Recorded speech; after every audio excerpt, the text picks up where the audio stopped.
안녕하세요. 미소교회 최준영 목사입니다. 2023년 7월 17일 오늘 나에게 주시는 생명수 샘물 한 모금 시작하도록 하겠습니다. 시편 92편을 보시겠는데요. 제목이 안식일의 찬송시라고 나와 있는데요. 안식일에 하나님께 예배를 드릴 때 이 찬양을 불렀다고 전해집니다. 그래서 1절부터 보시면 지존자여 하나님을 부르고 있습니다. 시편금, 비파, 수금은 다 악기인데요. 악기를 연주하면서 하나님께 감사하고 주의 이름을 찬양하고 아침마다 주의 인자하심을 알리고 밤마다 주의 성실하심을 베풀미 좋으니이다.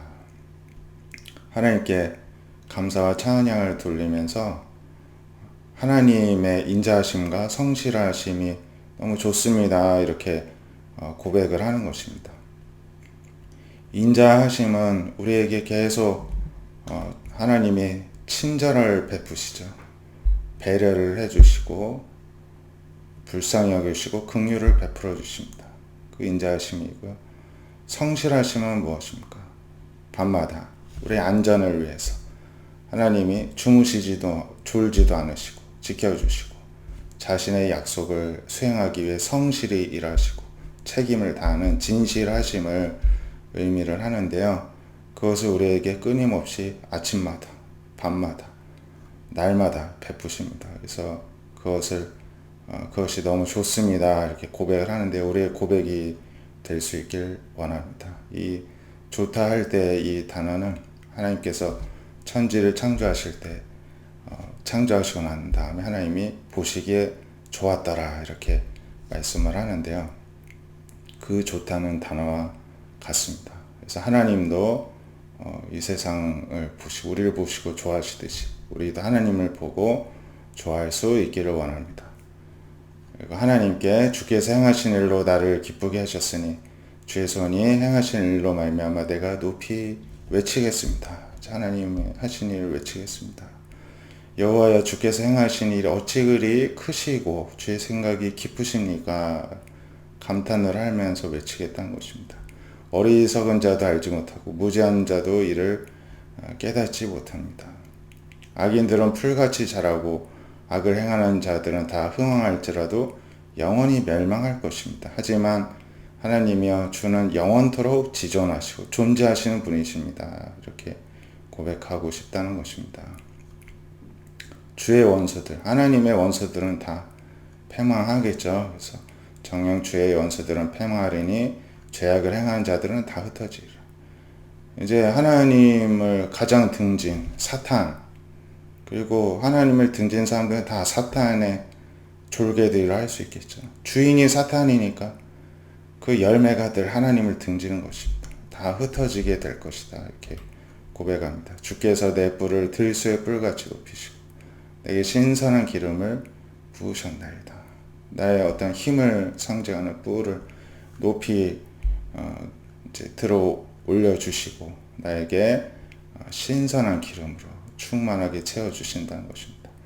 내 원수들이 보응받는 것을 내 눈으로 보게 하시고 그러나 나를 지는 행악자들이 보응받는 것을 내 귀로 들었습니다. 이제 우리가 모든 원수를 하나님 손에 맡길 때 하나님이 그렇게 보응하신다는 것입니다. 그 소식을 보고 듣게 된다는 것입니다. 의인은 종려나무 같이 번성하고 레바논의 백향목 같이 성장합니다. 하나님 손에 있으면 특징이 늘 번성하고 성장하는 것입니다. 우리는 하나님의 집에 심겨져 있기 때문입니다. 그래서 하나님의 뜰 안에서 번성하는 것입니다. 늙어도 여전히 결실하고 진흙이 풍족하고 빛이 청청합니다. 그래서 하나님의 정직하심, 그리고 나의 바위가 되어주심, 그리고 하나님께는 불의가 없음이 나로 인하여서 선포가 될 것입니다. 이렇게 고백하는데요. 이게 우리의 고백이 될 수 있기를 원합니다. 레위기 26장 3절에서 27절에는 하나님의 말씀에 순종하는 자가 받을 상과 벌에 대해서 나와 있습니다. 3절에 보면 내 규례와 계명을 준행하면 하나님 복을 주시는데 4절에 철 따라 비를 내리시고 땅이 산물을 내고 밭의 나무 열매를 맺습니다. 타작은 포도 딸 때까지 끊임없이 타작을 하듯이 그렇게 수확을 많이 합니다. 포도 따는 것은 파종할 때까지. 그러니까는 곡식을 수확하든 포도 열매를 수확하든 계속 수확을 하는 것입니다. 음식을 배불리 먹고 땅에 안전하게 거주합니다. 평화를 누립니다. 우리가 누울 때 우리를 두렵게 할 자가 없습니다. 걱정이 되거나 고민되는 일이 없을 것입니다. 사나운 짐승도 없습니다. 칼이 어떠한 이제 공격이 없어집니다. 원수들도 다 쫓겨나고 우리들의 칼에 엎드러집니다. 우리 5명이 나와도 100명이 도망쳐가고 100명이 나오면 10,000명이 쫓겨 도망가게 됩니다. 대적들이 다 칼에 엎드려집니다. 그래서 우리를 번성하게 하시고 창대하게 하십니다. 하나님께서 약속한 대로 다 이행하신다는 것입니다. 오래 두었던 묵은 곡식을 먹다가 새 곡식으로 말미암아 묵은 곡식을 다 걷어치우게 됩니다. 새 곡식으로 가득 찹니다. 그래서 하나님의 성막을 우리들 가운데 세우는데 하나님의 마음이 우리들을 하나님 백성들을 싫어하지 않으실 것이다. 좋아하실 것이다 말씀입니다. 그래서 하나님이 우리의 하나님이 되시고 우리는 하나님의 백성이 되는 것입니다. 그래서 하나님은 나는 너희를 애굽 땅에서 인도하여 그들에게 종된 것을 면하게 한 너희 하나님 여호와다. 내가 너희 멍에에 빗장을 부수고 너희를 바로 서서 걷게 하였다. 이렇게 이제 이 출애굽한 이스라엘 백성들을 과거를 회상하게 하면서 이 약속을 주신 것입니다. 이게 이 당시에 이제 모세를 통하여서 이스라엘 백성들에게 주셨지만 우리가 예수님 안에서 이 약속이 오늘날 우리 약속이 된다는 것입니다. 하지만 14절에부터 보면 내가 내 하나님의 말씀에 청종하지 않고 명령을 준행하지 않고 오히려 멸시하고 싫어하고 배반을 하게 된다면 16절부터 보면은 내가 이같이 보응하겠다 행하겠다 놀라운 재앙을 내리고 폐병과 열병으로 눈이 어둡게 되고 생명이 쇠약하고 파종한 것이 다 헛되게 되고 오히려 대적들이 다 그것을 빼앗아가서 먹어 치우고 대적들에게 늘 패배하고 내가 우리를 미워하는 자가 우리를 다스리고 그리고 우리는 쫓는 자가 없어도 늘 도망다니고 그리고 이렇게까지 되어도 하나님께 여전히 청종하지 않으면은 그 죄로 말미암아 하나님이 우리를 7배나 더 징벌하시겠다 말씀입니다. 그래서 우리 세력으로 말미암아 교만을 꺾으시고 하늘을 철과 같게 그냥 다 문을 닫으시고 땅을 녹과 같게 해서 다 그냥 황폐화 시키신다는 것입니다. 우리의 수고가 늘 헛되게 될 것입니다. 땅은 산물을 내지 않고 나무도 열매를 맺지 않게 됩니다. 우리가 하는 수고가 다 헛수고가 되는 것입니다. 그래서 우리가 이게 바로 하나님으로부터 제외된 자, 선택받지 못한 자가 받게 되는 저주인 것입니다. 우리가 이 저주를 받을 수밖에 없던 우리가 예수님 덕분에 예수님 은혜로 이 축복을 받는 자로 신분이 바뀌게 되었습니다. 그러니 우리가 어찌 하나님을 믿지 않고 예수님을 믿지 않을 수가 있겠습니까? 그래서 우리가 예수님을 믿는 것입니다. 우리를 살려주신 하나님을 믿는 것입니다. 그 안에서 이 축복이 우리에게 주어지는 것입니다. 그 은혜를 입은 자로서 오늘도 감사와 찬송과 영광을 하나님께 드리실 수 있기를 원합니다. 데살로니가 전서 4장 1절부터 또 보시면 형제들아 우리가 끝으로 주 안에서 너에게 구하고 권면한다. 마땅히 어떻게 행하고 하나님을 기쁘시게 할 수 있는지 배웠으니 그 배운 대로 행하라. 더욱 많이 힘쓰라. 이렇게 권면합니다. 그래서 예수님으로 말미암아 무슨 명령을 준 것을 이미 알고 있다. 하나님의 뜻은 거룩함이다. 이렇게 말씀합니다. 거룩의 반대, 음란을 버리고 거룩함과 존귀함으로 자기의 아내를 대하고 하나님을 모르는 이방인같이 세욕을 따르지 말고 6절에 보면 이 일의 분수를 넘어서 형제를 해하지 말라 이렇게 말씀하고 있는데요. 위에서 음란을 버리고 거룩함과 존귀로 자기 아내를 대하고 모르는 이방인처럼 세욕을 따르지 말고 다 어떤 성적인 정결함을 강조를 하고 있는데요. 그래서 이 일의 분수를 넘어서 형제를 해하지 말라 이 말씀도 어떤 간음을 행함으로 인해서 다른 형제에게 어떤 피해를 입히지 말라 이렇게 볼 수도 있고요.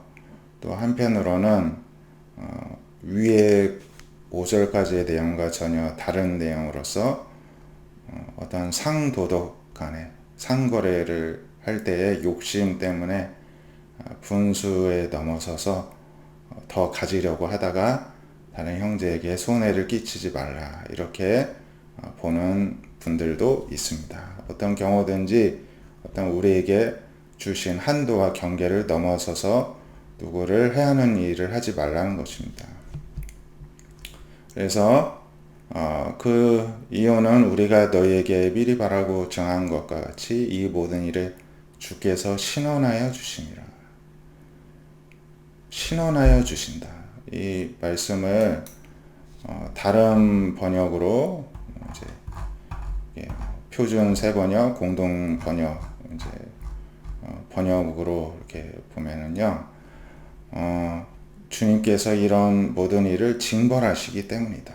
또 이렇게도 번역할 수가 있고, 또 주님께서 이런 모든 범죄에 대해 가차없이 처벌하실 것이기 때문이다. 이렇게 해석을 할 수가 있습니다.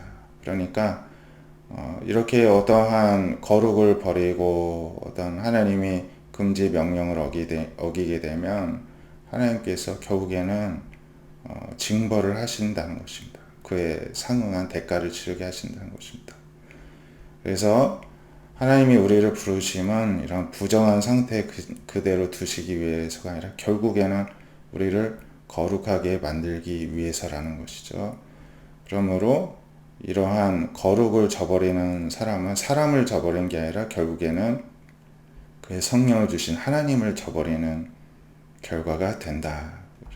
그렇게 경고를 하면서 늘 거룩을 향해 나아가기를 권면을 하고 있습니다. 네, 오늘 말씀과 같이 우리가 하나님의 오늘도 이 부르신 뜻대로 거룩을 향해 나아가는 우리가 되실 수 있길 원합니다.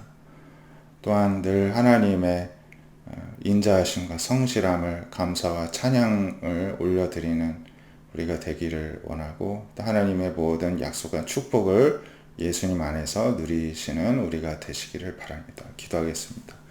하나님 아버지 감사합니다. 오늘 말씀과 같이 하나님께서 우리를 하나님의 사랑으로, 사랑 안으로 초청하시고 하나님의 축복 안으로 부르셨고, 또 하나님과 같이 우리를 거룩한 모습으로 우리를 부르셨습니다. 그 초청하신 하나님의 뜻에 합당하게 순종하며 나아가는 우리가 되게 하여 주시옵소서. 결국에는 우리를 사랑하셔서 가장 좋은 것을 주시고자 하는 아버지의 마음을 깨달아 감사함으로 그 뜻에 순종하게 하여 주시옵소서.